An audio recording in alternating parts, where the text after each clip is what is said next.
ஜெயிக்கிற குதிரை நிச்சயமாக அந்த படம் ஜெயிக்கணும். ஏன்னா சக்தி சிதம்பரம் ஒரு நல்ல நண்பன், நல்ல ஒரு இயக்குனர். நிச்சயமாக இந்த படம் வந்து அவருக்கு பெரிய வெற்றி படமாக வேணுமென்று இறைவனை வேண்டி பிரார்த்தித்து விடைபெறுகிறேன். நன்றி. அனைவருக்கும் இனிய மாலை வணக்கம். இது ஒரு மிக அற்புதமான ஒரு விழா. இங்கே விரைவில் தேர்தலை சந்திக்கக்கூடிய அனைவருமே பொதுவாக எல்லாரும் நண்பர்களாக இங்கே கலந்துட்டு இருக்கிறோம். ஒரே மேடையிலே விஷால் அவர்களையும் அழகப்பன் அவர்களையும் நண்பர்கள் பலரையும் ஆரியா அவர்களையும் எஸ்ஆர் பெருமாளையும் சந்திப்பதில் மிக மகிழ்ச்சி. எங்களை பொறுத்தவரை மிக நண்பர்களாக ஆரோக்கியமாக இந்த தேர்தலை சந்திக்கத்தான் விரும்புகிறோம். அதில் எந்த கான்ட்ரவர்சி எங்களுக்குள்ள இல்லை. ஆனாலும் ஒரு கருத்தை சொல்ல வேண்டிய வந்தால் நடுவில் வந்து சொல்லிட்டு போனால் தப்பாக நினச்சிக்காதீங்க.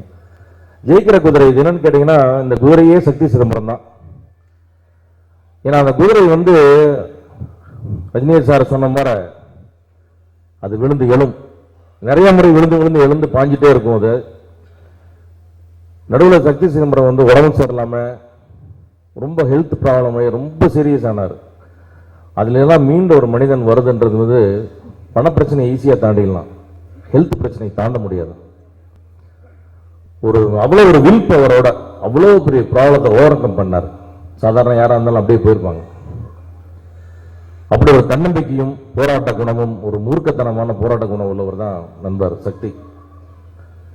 ஸோ அவருக்கு இந்த படம் எடுக்கும் போது நிறைய தடங்கல்கள், ஒருத்தர் எடுத்து இன்னொருத்தருக்கு மாறி அவர்கிட்ட இருந்த மாதிரி நிறைய பிரச்சனைகள் வரும்போது இந்த படத்தை எடுக்கவே நிறுத்தியே ஆகணும்னு அவ்வளவு போராட்டங்கள் நடந்த போது நாங்களெல்லாம் அவர் கூட இருந்து அத்தனை பேரையும் சமாதானப்படுத்தி, இன்னும் சொல்ல போனால் சில பேரையெல்லாம் திட்டி இந்த படத்தை நடக்க வைத்து அதற்கு வேணுங்கிற எல்லா உதவிகளையும் செய்து, ஒவ்வொரு முறையும் சக்தி ஃபோன் பண்ணார்னா இந்த பிரச்சனை சார் உடனே சால்வ், ஓகே சார் இது சால்வ், இப்போ 4 நாள் முன்னாடி ஓகே சார் சால்வ், அப்படி பண்ணி தான் இது மாதிரி எவ்வளவோ படங்களை நாம் வந்து நிறையா சர்வீஸ் பண்ணுறோம். எல்லாரும் அதுக்கு தான் வரோம். ஆனால் என்னென்னா இப்போ நாங்கள் சர்வீஸ் பண்ணுறோன்றது தெரியாது. இப்போ விஷால் சார் வந்து திருமணா செய்தி, குனிஞ்சா செய்தி, நிமிந்தா செய்தி, நமக்கு அது இல்லை, அந்த வசதி இல்லை. அதனால் வந்து விஷால் சார் நாங்கள் சேர்த்தாலும் செய்தியாகுது, நீக்கினாலும் செய்தியாகுது, அவர் செயற்குழு கூட்டினாலும் செய்தியாகுது. எங்களுக்கு அந்த வசதி இல்லாதனால நம்ம எவ்வளோ படங்களுக்கு செய்கிறோம், நம்ம ஒன்றும் நோட்டீஸ் போட்டு விளம்பரம் செய்கிறதில்லை. இது மாதிரி எவ்வளவோ சிறிய படங்கள் வளரவும் வெளிவரவும் இரவு பகலாக எல்லாரும் பாடுபட்டிருக்கோம். அதே சர்வீஸ் நீங்களும் செய்ய வர்றதுல எங்களுக்கு ரொம்ப சந்தோஷம். தயாரிப்பாளர்கள் அதை எதை முடிவு செய்கிறாங்களோ அதை மகிழ்ச்சியோடு ஏற்றுக்கொண்டு நீங்கள் செய்யும்போது கூட எங்களுடைய யோசனைகளை கூறி உங்களோட உடனே இருக்கு நாங்கள் தயார், நாங்கள் வந்தால் நீங்கள் உடனே இருங்கள் என்று கேட்டுக்கொள்கிறேன். சக்தி சிதம்பரத்துக்கு வந்து அப்படி ஒரு போராட்ட குணம் இருக்குது. அந்த மாதிரி வந்து இந்த படத்தை அவ்வளோ எல்லாமே ரொம்ப கமர்ஷியலாக பண்ணுவார், பியூட்டிஃபுல்லாக பண்ணுவார் அவருக்கு. அதே மாதிரி ஜீவன், அந்த ஜீவனுக்கு வந்து ரொம்ப கேப் விட்டு தான் படம் பண்ணுவார். ஆனால் படத்தில் பார்த்தா கேப்பே இல்லாமல் நடிக்கிறார். அந்த மாதிரி ஒரு நிறையா ஒரு சுவராசியமான நண்பர், என்னுடைய குடும்ப நண்பர், நடிகர். அவர் எப்பாவது வந்தாலும் ஒரு பிரேக்கில் ஒரு பெரிய படத்தை கொடுப்பார். அந்த மாதிரி ஒரு பெரிய படமாக இந்த படம் நிச்சயமாக இருக்கும். அதே மாதிரி என்னுடைய நீண்ட வருட நண்பர் பிரைசூடனருடைய மகன், இவருடைய இசையமைப்பாளர் நவீன் வர்றது வந்து ரொம்ப சந்தோஷம். அவருக்கு வாய்ப்பு கொடுத்ததுக்காகவே சக்தி சிதம்பரத்துக்கு வந்து இந்த இடத்துல நான் மிக்க நன்றியை தெரிவிச்சுக்கிறேன்.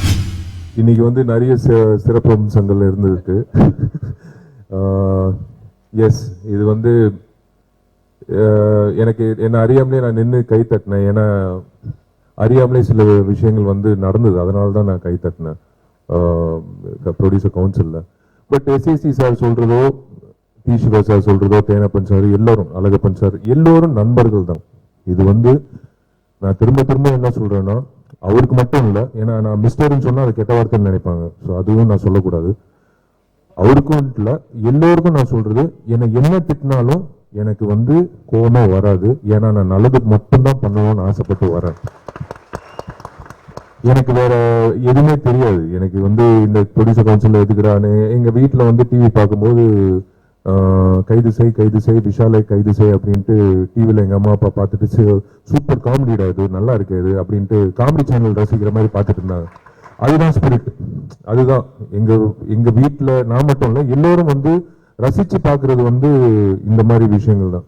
நல்லது செஞ்சா இவ்வளோ தடைகளா, நல்லது செஞ்சா இவ்வளோ வந்து இடைஞ்சல்கள் வருமா அப்படின்றது ஏற்கனவே போன எலெக்ஷன்ல நான் ராதாரவி அண்ணனே பார்த்துட்டேன். அதை தாண்டி வந்து எனக்கு யாருமே காம்படிஷனே இல்லை.